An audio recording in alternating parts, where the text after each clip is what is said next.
ഇപ്പം ഈ ലൂബ്രിക്കൻസ് പറഞ്ഞ സംഗതി ബേസിക്കലി ഇപ്പം ഞാൻ ഈ ഇന്ത്യയിലല്ല വേൾഡിൽ എവിടെ ആയാലും 3 ടൈപ്പ് പേഴ്സണൽ ലൂബ്രിക്കൻസ് ആണ് അവൈലബിൾ ആയിട്ടുള്ളത്.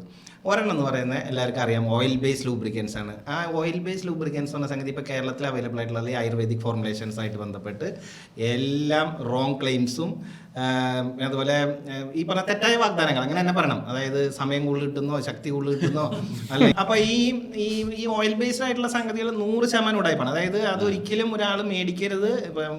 ഒന്ന് ഈ പറഞ്ഞ സംഗതിയുടെ നെഗറ്റീവ് സൈഡുകൾ പറഞ്ഞു തരാണെങ്കിൽ ഇന്ന് നമ്മൾ ഈ വിറ്റോക്സ് ഇപ്പം ഇന്നത്തെ ദിവസം പറഞ്ഞാൽ തീരൂല, അത്രയും നെഗറ്റീവ് പ്രശ്നങ്ങളുണ്ട് അതിനകത്ത്. ഏറ്റവും പ്രീമിയർ നമുക്ക് ഏറ്റവും അറ്റൻഷൻ വേണ്ട കുറച്ച് കാരണം അത് തന്നെ ഞാൻ പറഞ്ഞുതരാം. ഫസ്റ്റ് കാര്യം എന്ന് പറഞ്ഞാൽ സാധാരണ എല്ലാവരും സേഫ് സെക്സിന് വേണ്ടി യൂസ് ചെയ്യുന്ന സാധനമാണ് കോണ്ടംസ്.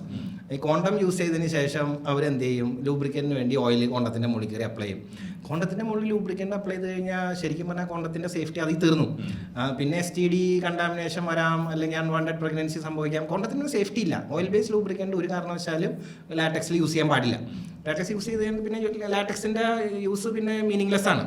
സേഫ്റ്റിക്ക് വേണ്ടി നമ്മൾ ചെയ്തൊരു പരിപാടി സേഫേ അല്ലാണ്ടായി കഴിഞ്ഞ്. അടുത്ത ഇതിൻ്റെ മെയിനായിട്ടൊരു ആരോഗ്യ പ്രശ്നം എന്ന് പറഞ്ഞാൽ നമ്മൾ ഈ ഓയിൽ ബേസ്ഡ് സാധനങ്ങളെല്ലാം നമ്മുടെ മേത്ത കയ്യിൽ എവിടെയെങ്കിലൊക്കെ തേച്ച് കഴിഞ്ഞാൽ ഇത് കഴുകി കളയാൻ വേണ്ടി നമ്മൾ എന്തോരം കഷ്ടപ്പെടണമെന്ന് ജസ്റ്റ് ആലോചിക്കാം.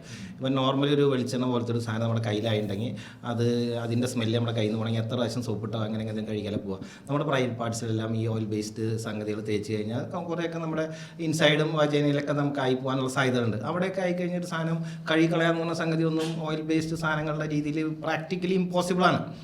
അത് തീർച്ചയായിട്ടും അതിൻ്റെ റെസിഡ്യൂസ് അവിടെ ഉണ്ടാവാം. അത് പിന്നെ ഇൻഫെക്ഷൻസോ ഫംഗൽ സംഗതികൾക്കൊക്കെ മാറിപ്പോകാൻ ചാൻസ് ഉണ്ട്.